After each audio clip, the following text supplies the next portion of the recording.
Good day, everybody. If this is your first time of seeing my face, you're highly welcome to my channel. Kindly hit the subscribe button, turn on the notification bell so that anytime I upload, it will be the first person to be notified.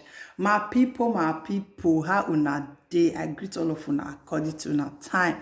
I beg my people. The matter when I just bring come today, we want just so if we talk and when you don't listen to me finish, you drop your own comment, like and or share this gist.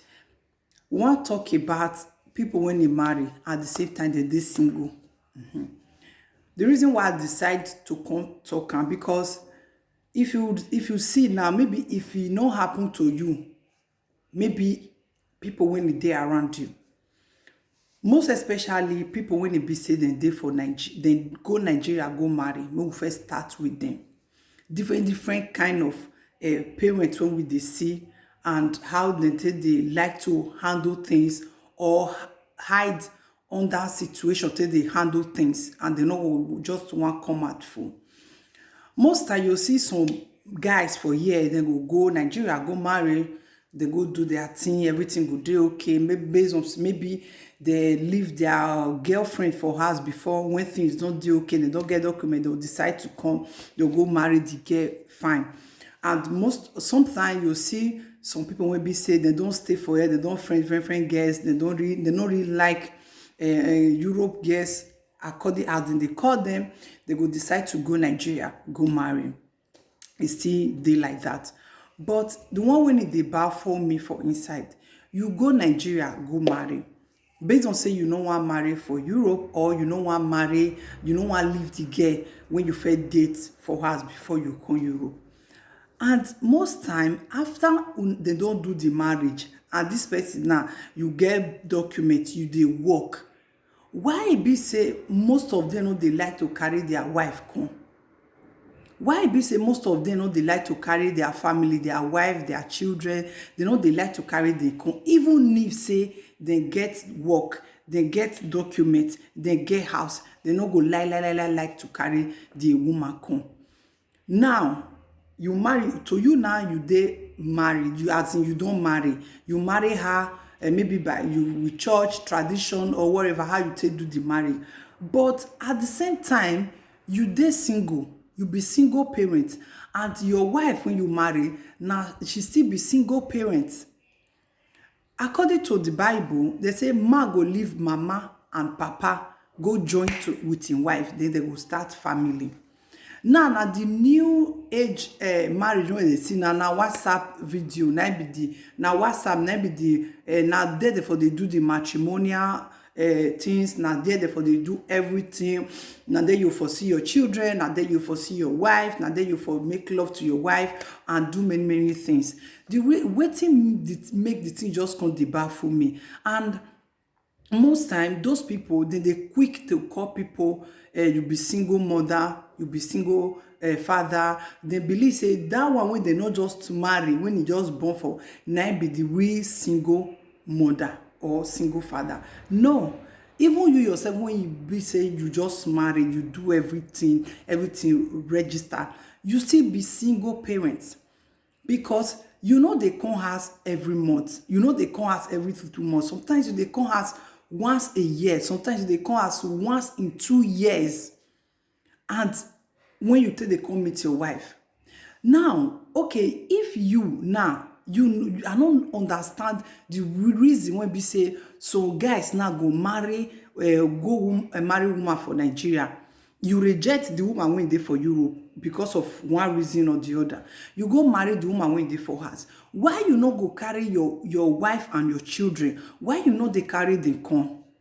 Why would I not they carry them come? Okay, when I come, most time I thought say if they carry them come, they'll come change, they'll come run, or they'll come do 1 or 2 things. But bro, so if you reject the woman when they did for Europe, you not like her, maybe the way they behave or whatever, anything when you how you want to classify them, you not like them, you go marry this one when you trust for house, when they okay for house.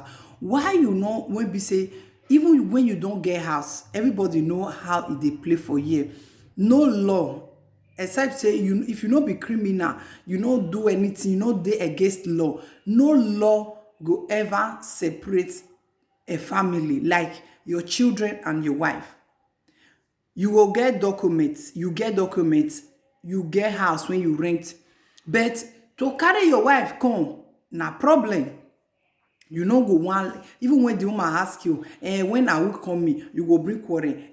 You know how we take the suffer for year, you know how we take the do this one for year, you know how life be for year. As you suffer, just dey enjoy yourself for house. So for the house when you dey enjoy, now maybe you live on for family house, or if you feel rent flat, give am, or you get your own house, you carry your family surround her, make them dey monitor her, make them dey do everything, make you dey ask them question how she take waka, how she no take waka, because your mind no even reach ground, you dey fear.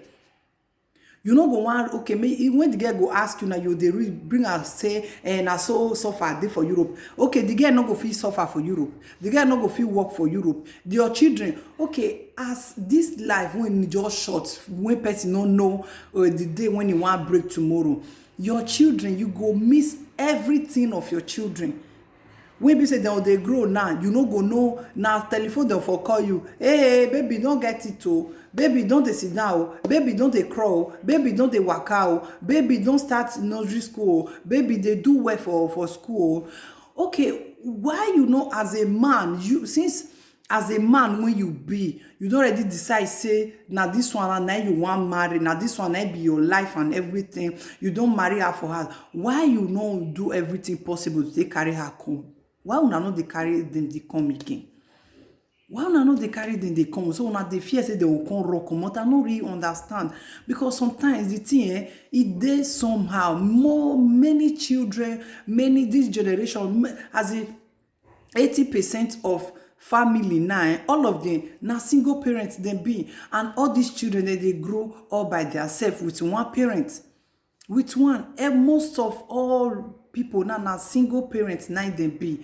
All of them children they grow separately most time, and the most annoying part of it, you come here say maybe in the evening now, maybe the man don't come from work, you come call your wife for WhatsApp, hello baby, how far now? I just dey honey, like I just dey feel like make I knack. Bring your breast come out, they go bring and come out, because you be their husband.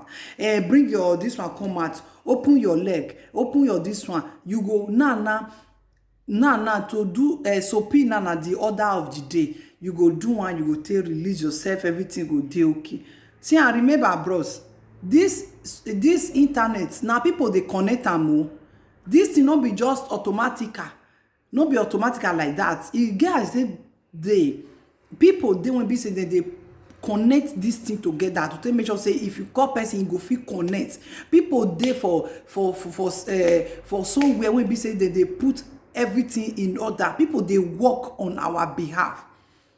If you not say you not go fit carry your wife enter Europe, you know say you dey fear to carry your wife enter Europe, abeg bros, manage the one when you get marry for when you forget wife, when you for see your wife.